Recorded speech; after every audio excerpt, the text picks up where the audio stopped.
hari ini adalah hari yang istimewa ya, bukan hanya hari raya pesta ya, tapi kita mengucap syukur untuk ada yang berulang tahun. Ada dua yang berulang tahun. Yang pertama gereja, yang kedua Bapak Gembala ya. Mungkin Bapak Ibu bilang, wah, gereja GPDI Victory bukan hari ini ulang tahunnya, ya kan? Hari apa ya? Tanggal berapa ya? Victory ulang tahun. Ya, 1 Oktober ya. Tapi ini ulang tahun gereja loh. Tahu ya, ulang tahun gereja? Setuju nggak? Karena ketika pencurahan Roh Kudus 2000 sekian tahun yang lalu itu kan gereja mula-mula. Itulah awal gereja berdiri, iya kan? Jadi Pentakosta itu adalah ulang tahunnya apa? Gereja di seluruh dunia. Kita ini kan bagian dari tubuh Kristus ya, bagian kecil. Mungkin satu partikel aja ya. Karena gerejanya kan di seluruh dunia. Tubuh Kristus itu kan gereja ya. Dari segala zaman sampai kapan nanti Tuhan datang lagi, dan di segala tempat. Kita hanya sebagian kecil saja. Tapi kita harus ikut merayakan ulang tahun gereja di dunia. Ya. Nah itu sebabnya hari ini adalah hari yang istimewa. Tim multimedia barangkali bisa siapkan bacaan kita ya dari Kisah Para Rasul pasal 2 ayat 17 sampai 21. Bacaan ini juga bacaan di GPIB ya, GPIB itu Gereja Protestan Indonesia di bagian barat. Seluruh Sumatera, seluruh Jawa, seluruh Kalimantan itu wilayahnya ya. Sulawesi sampai selatan sampai Tenggara, terus sampai timur itu sampai Lombok ya. Itu GPIB itu luas sekali sebenarnya. Walaupun gerejanya tidak banyak ya, mungkin ada 340, tapi pos pelayanannya itu banyak sekali. Artinya itu ada di kampung-kampung, kadang-kadang jemaatnya itu nggak bisa bayar pendetanya. Jadi kita kirim pendeta, kita mesti biayai pendeta itu ya. Dan di daerah-daerah seperti itu hanya GPDI yang ada. Tepuk tangan buat GPDI. GPDI itu ada di mana-mana ya. Artinya bersama-sama GPIB melayani di daerah-daerah miskin ya. Kadang-kadang pendetanya dibayar pakai pisang, pakai singkong. Mungkin kalau Bapak Ibu itu punya kontak-kontak sama GPDI di sana juga tahu ya, dibayar pakai singkong, dibawain pisang. Persepuluhannya juga itu bukan uang. Bagaimana mereka mau sekolahin anaknya? Nah itu sebagai pembuka ya. Sebelum kita baca ini, biar kita sekali lagi berdoa. Mari kita berdoa. Bapa di surga, berbicaralah kepada kami. Pakailah hamba-Mu Tuhan yang tidak layak ini. Biarlah Tuhan sendiri yang berbicara di dalam hati kami semua. Biarlah damai sejahtera-Mu yang melebihi segala akal memelihara hati dan pikiran kami di dalam Kristus Yesus. Amin. Saya akan membacakan dari edisi 2 ya. Sudah lebih baik tata bahasanya. Yaitu dari Kisah Rasul 2, Kisah Para Rasul 2 itu ayat 17 sampai 21. Saya bacakan. Akan terjadi pada hari-hari terakhir, demikianlah firman Allah, bahwa aku akan mencurahkan rohku ke atas semua manusia. Maka anak-anakmu laki-laki dan perempuan akan bernubuat, dan taruna-tarunamu akan mendapat penglihatan-penglihatan, dan orang-orang yang tua akan mendapat mimpi. Juga ke atas hamba-hambaku laki-laki dan perempuan akan kucurahkan rohku pada hari-hari itu, dan mereka akan bernubuat. Aku akan mengadakan mukjizat-mukjizat di atas, di langit, dan tanda-tanda ajaib di bawah, di bumi, darah, api, dan gumpalan-gumpalan asap. Matahari akan berubah menjadi gelap gulita dan bulan menjadi darah sebelum datangnya hari Tuhan, hari yang besar dan mulia itu. Barang siapa yang berseru kepada nama Tuhan akan diselamatkan. Jadi khotbahnya Petrus ini ingin menjawab, ya, pertanyaan banyak orang ketika pencurahan Roh Kudus itu murid-murid bermanifestasi, mereka berbahasa asing. Jadi orang-orang Yahudi kan banyak yang terpecah kemana-mana. Ada yang tinggal di daerah Yunani misalnya, mereka bisa bahasa Yunani. Ketika mereka datang ke Yerusalem untuk ikut merayakan hari Pentakosta, karena pada waktu itu hari Pentakosta adalah hari penuaian, ya, karena kan kita tahu habis musim dingin, baru nanti masuk musim semi, ada penanaman, lalu ada penuaian. Ya, bagi kita kan hari ke-50, tapi pada saat itu hari penuaian. Ya. Jadi mereka merayakan itu dengan sukacita. Mereka datang, lalu mereka dengar, loh, kok murid-murid itu bisa bahasa daerah yang saya tinggal. Dan itu ada banyak ya mereka dengar, karena kalau di loteng mereka berteriak dengan bahasa itu karena pencurahan Roh Kudus itu, karena mereka bermanifestasi, itu mudah kedengaran di bawah. Makanya kan kalau Tuhan Yesus itu khotbah kan di atas bukit, supaya yang di bawah itu bisa dengar, audionya itu bagus, tidak perlu pakai amplifier, ya. Juga kan Tuhan Yesus di danau, pernah ada yang tahu kalau kita lagi di pinggir danau, ada orang bicara di danau, itu kedengaran, hanya bicara biasa, belum lagi kalau dia khotbah dengan suara keras, ya. Makanya Tuhan Yesus itu khotbah kalau nggak di danau, di pinggir danau atau di bukit. Nah jadi mereka semua dengar, mereka masing-masing menggunakan bahasa yang kita ini. Wah, jangan-jangan mabuk anggur dan lain sebagainya. Nah, Rasul Paulus menjawab itu dengan ayat ini. Ya. Dia mengutip nubuatan Nabi Yoel, ya, yaitu akan terjadi pada hari-hari terakhir, ya, demikianlah firman Allah, bahwa aku akan mencurahkan Rohku ke atas semua manusia. Jadi janji pemberian Roh Kudus itu, ya, adalah inklusif sifatnya. Ya. Artinya inklusif itu apa sih? Hanya berlaku bagi orang yang percaya. Yang tidak percaya nggak bisa. Ya, nggak bisa menerima itu. Ya. Jadi janji Roh Kudus itu memang buat semua orang. Ya, buat semua orang. Bahkan itu kan kalau kita baca ini, anak-anak, ya, orang dewasa, orang tua, hamba-hamba. Artinya apa? Dia tidak memandang usia, tidak memandang status sosial. Ya. Di GPIB itu sekarang 3 tahun ini kita temanya itu bicara intergenerasi. Kenapa intergenerasi? Seringkali orang-orang dewasa mau ambil peran terus, tidak pernah kasih kesempatan anak-anak. Padahal anak-anak itu pilar dari gereja ini, ya, pilar dari gereja kita. Ada suatu saat kita nggak ada lagi, mereka yang mesti gantiin. Sebelum mereka pergi keluar, ada di luar, sebaiknya mereka dilibatkan. Tuhan ingatkan, Roh Kudus bekerja mulai dari anak-anak. Mereka bisa berbahasa roh. Ya, taruna-tarunamu akan mendapat penglihatan-penglihatan. Mereka akan punya visi. Ya. Visi itu artinya apa? Jauh melihat ke depan.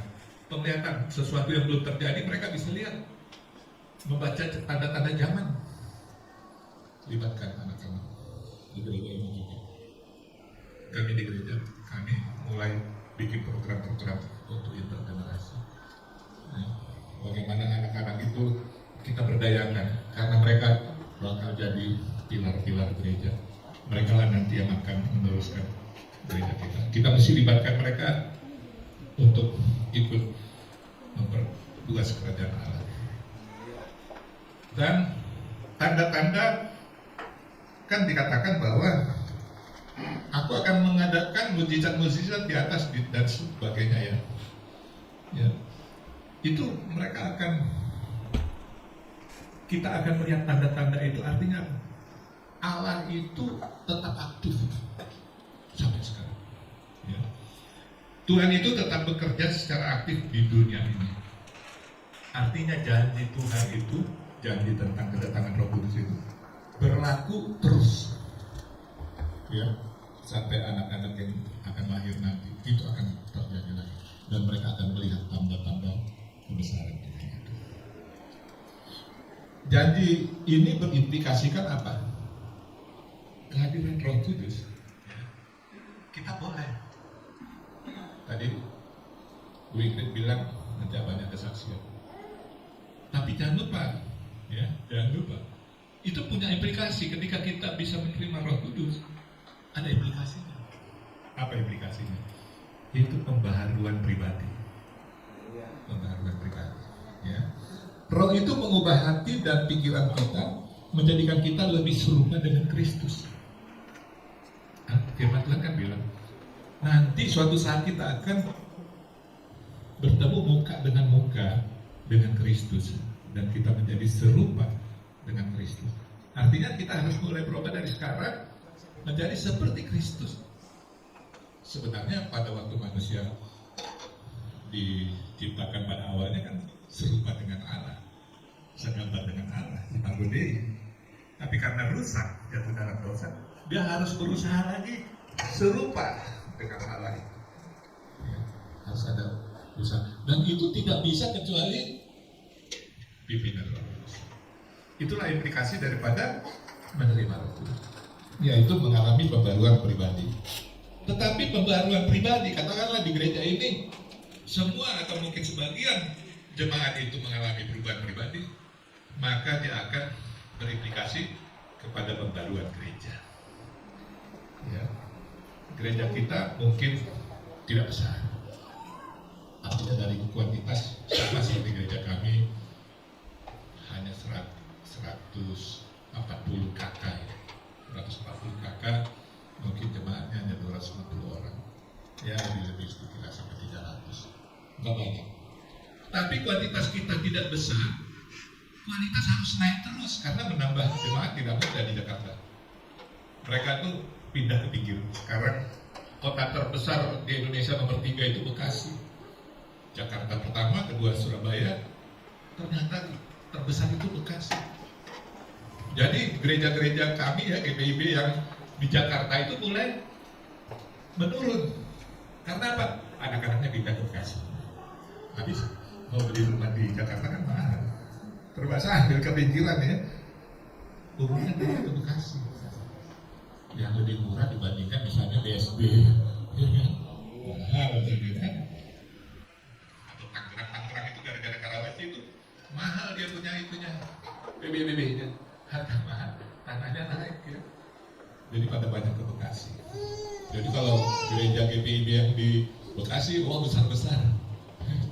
Kakaknya aja ribuan, bukannya seratusan gitu, bukan ribuan. Ya, kadang-kadang sampai gereja yang terlalu besar begitu bisa ribut, pecah, karena kan kadang-kadang jemaatnya itu terlalu banyak, pelayanannya susah. Selain pembaruan gereja, dia harus menjadi pembaruan masyarakat. Bagaimana dengan masyarakat sekitar kita? Belum bisa kita sentuh karena kita terlalu eksklusif. Gereja itu harus menjadi gereja yang inklusif. Jadi ketika kita menerima Roh Kudus, harus bisa dibuktikan masyarakat ini mesti merasakan kehadiran kita. Kehadiran kita itu bagaimana sih bisa dirasakan? Kalau kita hanya ada di gereja, karena itu kita harus keluar dari gereja. Bagaimana kita keluar dari gereja? Waktu kita banyak di kantor, ya tidak mungkin kita, ini era digital, kita harus jangkau mereka secara digital. Nanti kita bahas lebih lanjut. Jadi kita ini sebenarnya merayakan awal yang baru. Ya. Hari ini ya, saat kita merayakan ulang tahun pendeta kita merenungkan kesetiaan Tuhan dan peluang baru yang Dia sediakan. Ya. Setiap ulang tahun adalah pengingat akan anugerah Tuhan dan kesempatan untuk memulai sesuatu yang baru yang diberdayakan oleh Roh Kudus. Ya. Jadi hari ini setelah kita mendengar firman Tuhan hari ini, mari jemaat punya tekad baru, ya, memperbarui diri sendiri, memperbarui gereja, ya, dengan semangat yang baru dan mempengaruhi masyarakat. Bapak Ibu tahu nggak, yang masyarakat yang unchurched itu yang nggak pernah ke gereja, malah Kristen, tapi nggak ke gereja. Berapa banyak kira-kira? Ya, berapa ini tentang? Banyak. Ya, mungkin di daerah keuangan situ masih ada yang tidak ke gereja. Dulu kita juga jangkau ya, kalau beda ya. Ya kita jangkau itu dulu. Ya. Sebagian baru bisa dijangkau, tapi mungkin sebagian lagi atau ada orang-orang baru di situ. Karena apa mereka tidak ke gereja? Mungkin tidak punya uang. Mungkin mereka hari Minggu itu harus kerja. Ya, kita harus jangkau. Bagaimana cara menjangkaunya? Ya selain ada yang diutus, atau kita jangkau secara digital. Ya. Nah, pemberdayaan roh itu ya untuk seseorang itu untuk memperlengkapi kita dengan karunia rohani untuk kebaikan bersama. Jadi misalnya Bu Ingrid misalnya sudah menerima Roh Kudus ya, harus punya dampak apa? Punya manfaat bagi banyak orang. Ya, kalau Bu Ingrid sudah lakukan itu ya, yang lain bagaimana? Susah punya implikasi kepada apa namanya untuk kebaikan bersama. Jadi gereja itu tidak bisa lepas dari masalah tentang perpecahan, tetapi setiap orang yang sudah di sini harus menjadi pendamai, harus mulai berusaha mempersatukan, bukan membaca doa, ya, tetapi mulai mempersatukan. Saya dulu waktu masih jadi presbiter ya, dulu sebelum jauh-jauh hari sebelumnya itu, kalau ada rapat presbiter itu pelayan gereja ya, selalu pengurus inti itu atau pengurus harian ya, kita ada namanya PHMJ ya, pengurus harian majelis jemaat, itu katakanlah hanya 7 orang, itu sering diserang terus sama anggota presbiter yang bukan PHMJ, masalah duit lain, karena apa? Negatif thinking, selalu dengan pemikiran yang negatif, pasti begini. Ketika saya mulai masuk di sana, saya ajarkan bicara tentang yang positif. Ya. Kita selalu mungkin maksudnya begini, atau ada solusi begini, bagaimana gitu. Kan kita tidak boleh bilang pendapat kamu salah. Ya, saya dulu punya strategi karena dulu saya pernah jadi ketua gerakan mahasiswa Kristen Indonesia. Jadi sudah biasa ya kalau di pertemuan rapat-rapat saya selalu ada orang ngomong salah, kita nggak bilang dia salah. Ya menggaris bawahi pendapat bapak itu. Ya, kita bilang menggaris bawahi, dia merasa diterima kan? Ya. Kita bawa pelan-pelan kepada solusinya. Ya, tapi ada alternatif ya. Ada opsi-opsi seperti ini. Kira-kira bagaimana? Nah, opsi yang kita tawarkan selalu yang lebih baik, lebih bisa diterima banyak orang. Jadi kita mesti secara positif itu membawa sesuatu itu jadi baik untuk kepentingan bersama. Ya.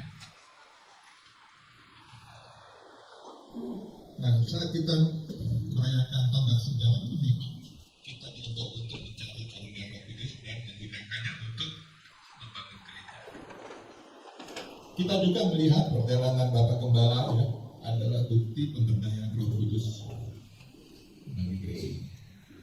Kami menjadi saksi hidup ya, saksi hidup Bapak Pendeta, Bapak Gembala mulai melayaninya dari rumah kontrakan dan tidak ada jemaat. Pelan-pelan ketemu beberapa orang, termasuk Pak Abe ya, Pak Abe menjadi saksi bagaimana mulai dari rumah kontrakan kecil di ruang tamu, ya sampai saat ini. Tapi tidak mungkin Bapak Gembala mengerjakannya sendirian, ya. Harus bersama-sama dengan jemaat.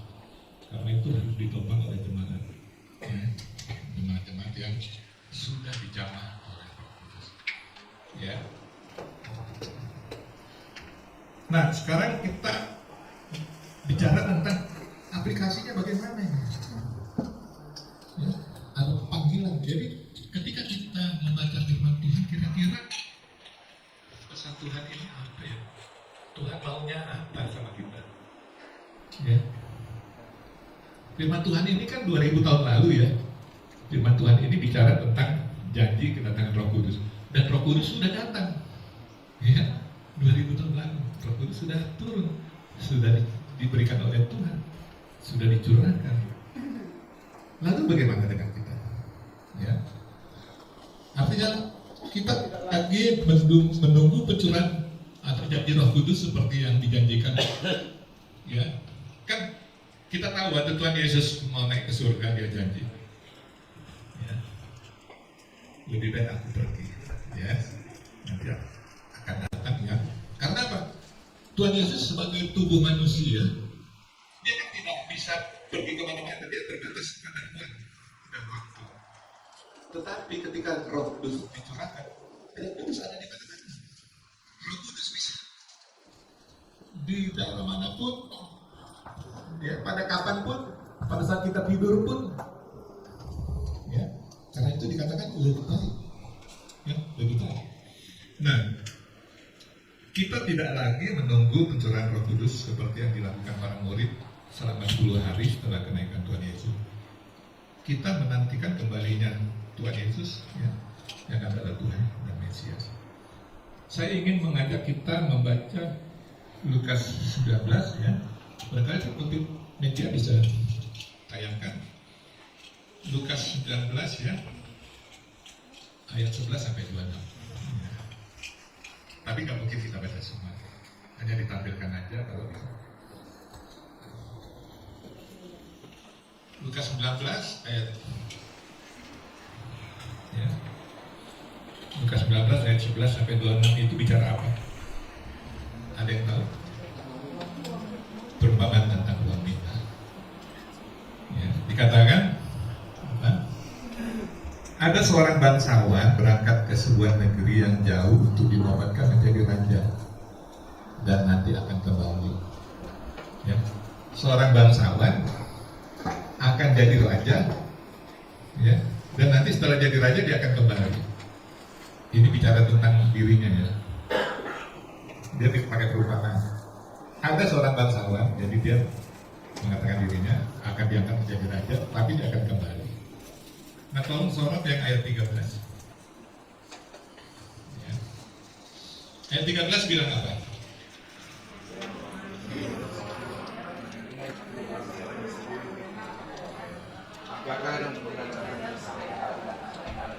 Ya, pakailah ini untuk berdagang sampai aku datang kembali. Ada satu buku ya dalam bahasa Inggris ya, judulnya begini, Do business till I come. Ya. Do business till I come. Buku itu bicara apa? Ketika 10 murid itu dikasih masing-masing satu uang mina, dia bilang, putar uang ini, jalankan uang ini, ya, dagangkan, ya, sampai aku datang kembali. Nah, ketika kisah ini berlanjut, dibilang ada yang dapat 10 mina, ada yang dapat 5 mina, dan seterusnya. Tapi ada satu yang dapat kembali dari tetap 1 mina. Buku ini bicara apa? Atau pesan Tuhan Yesus ini? Jadi kalau di GPIB itu punya prinsip ini ya. Banyak orang bilang ini kan firman Tuhan. Tapi ketika kita bilang ini firman Tuhan, orang yang non Kristen bilang begini, firman Tuhan orang Kristen itu apa? Ada tentang sama anak mantunya, ya. Ada tentang gay, ada tentang pembunuhan dan lain sebagainya. Itu kan sering dikritik begitu ya. Kalau pemahaman iman kami bilang begini, ini adalah kitab suci di mana di dalamnya ada firman Tuhan. Artinya di dalamnya ada sejarah, ada catatan-catatan yang memang bicara fakta, ya kan? Bayi dipukul ke tembok, kepalanya pecah, ada raja yang punya istri sampai 1000 sama seluruhnya. Iya kan? Poligaminya itu luar biasa. Tapi kitab suci ini memilih diinspirasi oleh Tuhan, oleh Roh Kudus. Ya. Semuanya ini diinspirasi oleh Roh Kudus. Tetapi di dalamnya ada firman Tuhan. Dan firman Tuhan itu ya, tadi kita baca ini firman Tuhan. Ketika Yesus berkata, itu firman Tuhan. Ketika Nabi bilang, Tuhan berkata begini, itu firman Tuhan. Ya. Artinya apa? Ketika Yesus yang berkata, kenapa kita tidak lakukan? Ya. Kenapa kita tidak lakukan? Mengembangkan talenta kita. Apa talenta yang Tuhan beri kepada Bapak Ibu? Apakah sudah dikembangkan? Adalah bagus ketika kita menanti duduk diam untuk dengan tekun berdoa minta pencurahan Roh Kudus. Tapi pertanyaannya, what next? Lalu selanjutnya apa? Ya kan? Telah bilang, tunggu aku kembali. Artinya tugas kita sekarang, setelah kita terima Roh Kudus, menjalankan semua talenta yang ada. Bukan cuma dijalankan, dikembangkan. Jadi 10. Kita punya 1 talenta, bisa jadi 10. Dulu ada satu teman saya, perempuan, ya, bersilaturahmi. Silaturahmi sama Kapolong itu ada perjanjian, ya, menjadi saudara dan tidak boleh menikah. Terus teman ini pergi ke Batu Malang. Ini sudah lama peristiwanya ya, di tahun 74 ya. Pergi ke Batu Malang. Dia perempuan biasa, anak pemuda biasa, dia umur berapa? Baru 18-19. Pergi ke Batu Malang, begitu dia selesai kuliah, waduh, talentanya banyak sekali. Dia bisa main gitar, ya, bisa bahasa ini itu. Setelah dia menikah punya anak 2, begitu Rusia pecah, dia merasa ada panggilan Tuhan pergi ke sana, ke Latvia atau bosnya saya lupa. Dia pergi ke sana, salah satu negara, nggak bisa bahasa Rusia. Mereka dengan iman pergi, dengan suaminya dia, dengan anaknya 3. Anak-anak disuruh cari teman, belajar bahasa Rusia. Anak-anak dari Jepang belajar bahasa Rusia. Lalu bawa anak-anak itu untuk sekolah minggu. Jadi dia mulai gerejanya dari sekolah minggu. 10 tahun di sana mereka punya anak gereja. Dia punya bisa didik orang-orang Latvia atau itu saya lupa lah nama negaranya untuk menjadi pengganti mereka. Dan sekarang mereka ada kedatangan dari Malaysia karena mereka tahu ada banyak orang Batak ya yang ada di Malaysia itu. Jadi tidak ketara lagi Bataknya, jadi ya mulai jadi warnanya abu-abu, jadi mereka mesti layani ya, namanya Heni Sirarahi ya. Nah, jadi buku itu bicara bukan hanya talentanya yang dikembangkan, tapi harus juga berbisnis. Bapak Ibu mungkin bekerja ya, tapi harus punya bisnis sampingan. Ini yang saya terus juga di gereja bicara tentang itu. Kita mesti punya bisnis sampingan. Untuk apa? Kalau jemaat ini uangnya bertambah, persepuluhan kan bertambah. Kalau persepuluhan bertambah berarti uang gereja bertambah. Kalau uang gereja bertambah, lalu untuk apa? Untuk menjangkau yang tadi, yang tidak pernah ke gereja karena miskin itu. Ya. Ada tetangga kami dulu orang Papua, ya dia kerjanya jadi pembantu rumah tangga secara ini ya. Itu setiap hari Minggu itu anak-anaknya bisa sekolah Minggu dijemput. Gereja mereka di Grogol sana. Padahal rumah kami kan di BPPT ya. Jalan sana. Dijemput. Nah, gereja harus menjangkau, reach out, menjangkau yang terpikirkan itu. Ya. Itulah implikasi dari kita memiliki Roh Kudus dan menantikan kedatangan kembali Tuhan. Ya. Jadi kita dipanggil untuk mengelola sumber daya yang Tuhan berikan. Sumber daya itu bisa waktu, keterampilan, dan keuangan kita. Ya. Untuk memajukan kerajaan Tuhan, bahkan sampai ke ujung dunia. Kalau sekarang ke ujung dunia gampang, ya, dengan secara digital kita bisa jangkau. Ya. Kita juga harus berinvestasi dalam komunitas kita. Ya. Dukung dan kembangkan inisiatif yang bermanfaat bagi orang lain. Solusi bagaimana mereka ya atas masalah mereka.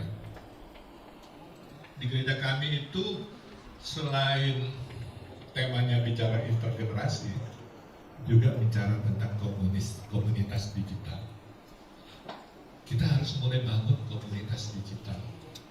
Di gereja ini banyak talenta untuk itu. Anak-anak muda itu harusnya bisa. Ya. Bapak itu tahu nggak kalau kita pakai Google Translate, ya, Google Translate, kata bahasa Inggrisnya misalnya let us pray misalnya, itu begitu diterjemahkan, marilah kita sholat.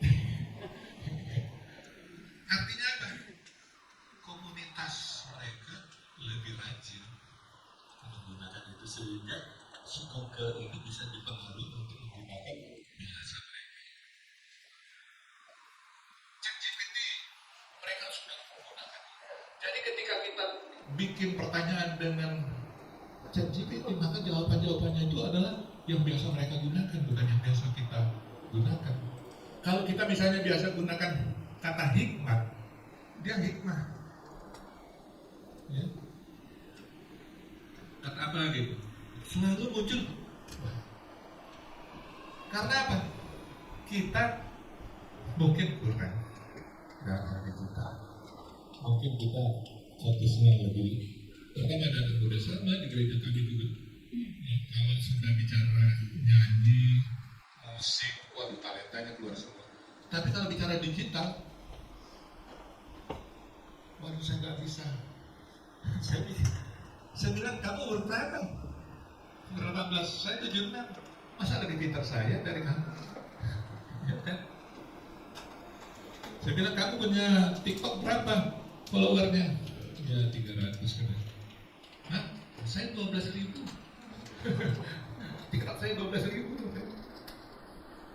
Kalau ketik rock 76 ya, 76 atau 75 saya lupa. Karena saya agak gini. Itu 12.000. Ya.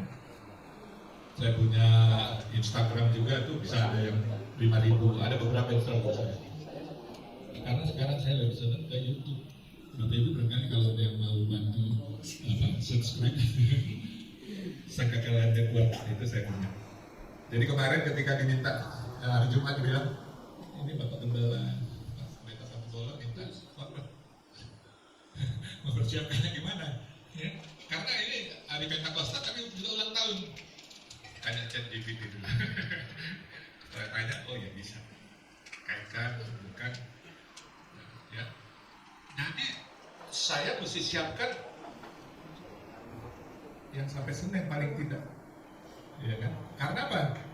Hari Sabtu kemarin saya pesta Batak tahu sendiri ya, pulangnya jam berapa itu? Dari pagi kita jalan, jam 8 jalan, pulang udah jam berapa, jam 6. Ya. Nah jadi saya mesti mempersiapkan, jadwalkan sampai Senin, supaya Senin saya bisa kerjain lagi untuk bikin jadwal lagi. Nah, Bapak itu prinsipnya itu punya kemauan, ya, punya kemauan dulu. Banyak orang tidak punya kemauan untuk yang tadi, do business feel like, baik itu mengembangkan talentanya, baik itu untuk berbisnis, ya, kemauan. Saya sudah umur gaptek, umur saya sekian, udah gaptek. Udah, percaya sama saya. Kalau sudah ada kemauan, tinggal apa? Pengetahuan, tinggal belajar. Jadi kalau sudah mau, terus tahu, latih akan jadi mampu. Nah, 3 hal ini adalah syarat dari produktivitas. Ya, saya bilang pakai ujungnya sama ya, 3 U. Mau, tahu, dan mampu. Kalau Bapak Ibu punya 3 hal ini, kita bisa penuhi yang kita pilih. Ya, do business feel like. Ada satu e-course yang bagus.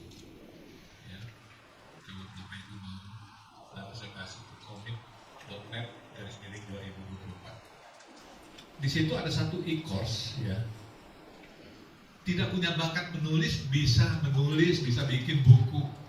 Nah, Bapak Ibu kalau mau bikin buku bahasa Inggris, jual di Amazon.com, jual gitu di luar, ya, luar negeri, jual dengan $1 aja, atau mungkin berapa sen dolar begitu harganya, ya.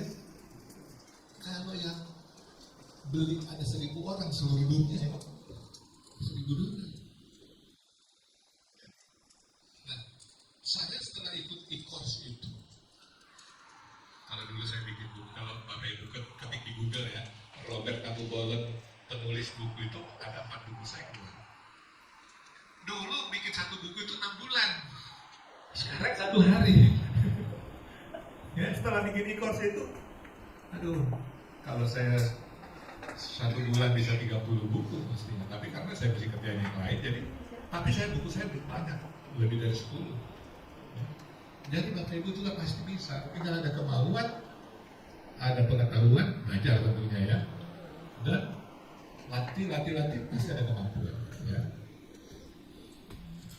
Dan kita harus melipat gandakan uang minat kita, baik dalam pelayanan atau dalam kehidupan profesional, bahkan bisnis sampingan kita. Kita harus berusaha mencapai keunggulan dan produktivitas kita dari good, better, best, dari baik, lebih baik, dan terbaik. Ya, kita harus berproses. Orang yang sudah disentuh oleh Roh Kudus bisa dari zero menjadi hero, dari nobody menjadi somebody. Ya, kita bisa bilang, saya bukan siapa-siapa, tapi dengan sentuhan Roh Kudus, Anda bisa menjadi seseorang, menjadi somebody. Ya, bahkan menjadi orang yang luar biasa. Ya. Nah, sebagai penutup saya mau sampaikan langkah praktis, ya. Bukalah hati kita terhadap pekerjaan pembaruan Roh Kudus. Izinkan Roh menulis kita dari dalam keluar. Jadi ketika kita minta Roh Tuhan itu adalah begini, bukan datanglah Roh Kudus masuk dalam, justru dia sudah ada dalam hati kita, tapi Tuhan Roh Kudus tolong ubahkan aku. Ya, yang tadi saya bilang, dari yang bukan siapa-siapa, ubahkan, pakai aku menjadi sesuatu yang berharga di matamu. Doalah seperti itu. Terus minta. Sama seperti murid-murid ketika meminta menunggu kedatangan Tuhan itu tentang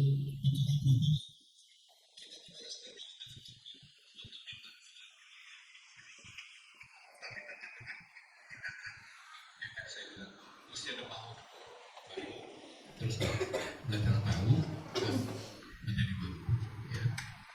Yang kedua, mintalah Roh Kudus untuk mengubah kepribadian kita.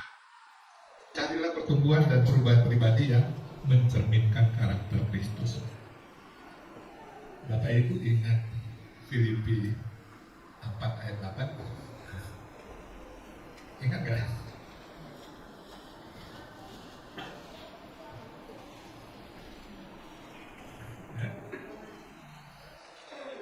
Saya bacakan aja ya. Akhirnya saudara-saudara, semua yang benar, semua yang mulia, jadi hal-hal yang mulia itu ya, semua yang adil, semua yang suci, semua yang manis, semua yang sedap didengar, semua yang disebut kebajikan dan patut dipuji, pikirkanlah. Jadi artinya apa? Yuk kita setelah kita menerima Roh Kudus mulai memikirkan hal-hal yang mulia, yang suci, yang sedap didengar, ya. Ada yang ingat Matius 7:21? Lakukanlah kepada orang sebagaimana engkau ingin orang itu lakukan, kalau itu kira-kira seperti itu isinya. Jadi ketika saya melakukan yang orang yang senyum sama saya, tapi saya suka orang itu tidak senyum sama saya, ya saya masih senyum sama dia gitu. Ya kan? Lakukanlah kepada orang lain sebagaimana engkau ingin atau suka orang lain itu melakukan itu. Anda kepengen orang itu menghargai Anda, ya kita kasih dukungan sama dia. Ya kan? Nah itu yang dipikirkan itu seperti itu yang sedap didengar. Jadi kalau kita ingin orang itu ngomongnya kalem, ya, nggak bentak-bentak, nggak judes, nggak jutek atau bagaimana, ya kita jangan seperti itu gitu. Ya kan? Yang sedap didengar, yang disebut kebajikan. Kebajikan itu tidak pelit maksudnya. Kita diberkati Tuhan untuk memberkati. Jangan serah ke diri sendiri. Itu yang namanya disebut kebajikan. Yang patut dipuji. Pikirkanlah semuanya. Lalu apa yang telah kamu pelajari, yang telah kamu terima, yang telah kamu dengar, dan yang telah kamu lihat, lakukan. Jadi yang sudah didengar dari khotbah yang lalu, mungkin 10 hari lalu, 10 hari berdoa ya, aku ingin lakukan. Bukan untuk hanya dinikmati lalu selesai. Lakukan. Terlibatlah secara aktif dalam misi gereja, berpartisipasi dalam kegiatan gereja, dan berdoa untuk pekerjaan Roh Kudus dalam kita. Kita juga bukan berdoa untuk diri kita, oh Roh Kudus untuk saya perbarui hidup saya, tapi kita berdoa untuk saudara seiman di gereja ini, ya. Dan menjadi instrumen pembaruan Tuhan dimulai dari keluarga kita, dari gereja, dari tempat kerja, dan dari komunitas. Jadi saya masih belum karena nanti terlalu panjang. Roh Kudus itu membawa pembaharuan. Jadi kita melihat ada pembaharuan di gereja ini setelah hari ini. Yang kedua, Roh Kudus itu memberdayakan kita untuk pelayanan secara holistik. Pelayanan itu harus secara holistik. Bapak Ibu ya, harus secara holistik. Kita juga merayakan tahun pelayanan yang baru dari gereja kita. Kan kita ulang tahun hari ini. Babak baru dari gereja seluruh dunia ini kita mulai lagi. Dan kebetulan Bapak Pendeta pada mulai hari lalu ulang tahun menjadi babak baru lagi untuk usaha berikutnya untuk melayani. Dan kita harus menyambut pengalaman Pentakosta di mana setiap hari kita hidup di bawah bimbingan dan kuasa Roh Kudus. Satu pesan terakhir, Bapak Ibu sebaiknya punya banyak website ya. Kalau bisa, GPDI Victory punya satu website induk. Ini ibarat ruko. Tapi jemaat punya website, cari yang gratisan aja. Website banyak, dan nanti dia punya link ke sini. Ini kayak kaki lima ya, punya link. Ini saya mau terapkan di gereja kami juga. Ya. Ini namanya organik. Kita mempromosikan pelayanan kita. promosikan sekolah minggu, promosikan remaja, promosikan pemuda, promosikan lansia. Ya, kalau di gereja kami ada 6 pelayanan kategori A, PA, PT, GP, Gerakan Pemuda. PA itu anak, PT pelayanan turunan, pemuda, bapak, ibu, lalu lansia. 6 kita mau bikin 6 website. Kita akan layani setiap generasi. Finalnya untuk generasi. Tapi kita juga punya link.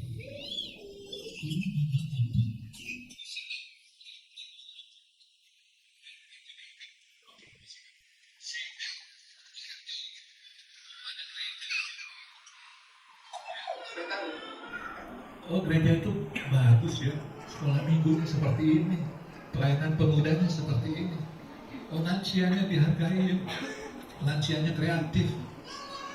Sehingga mereka mau datang. Ya, yuk, sama-sama jangkau. Reach out orang-orang di luar sana. Karena kita sudah disentuh oleh Tuhan. Kita mesti mengalami pembaruan. Kiranya Tuhan menguatkan kita untuk melaksanakan firman Tuhan yang kita dengar hari ini dan memberkati kita semua. Ya. Tuhan Yesus, kami bersyukur kepadamu atas karunia Roh Kudus yang memperbarui kami, memperbarui gereja kami, keluarga kami, dan juga masyarakat kami. Kuatkan kami Tuhan untuk bisa melayani pekerjaan Tuhan di tempat ini. Kau berkati Bapak Gembala yang sudah bertambah menerima berkat Tuhan dengan usia 1 tahun yang lalu. Tambah lagi untuk yang berikutnya. Kami serahkan ini semua ke dalam tangan pengasihan-Mu. Pakailah jemaat-Mu di sini dengan heran dan penuh kuasa. Demi nama Tuhan Yesus Kristus kami naikkan doa ini. Haleluya. Amin.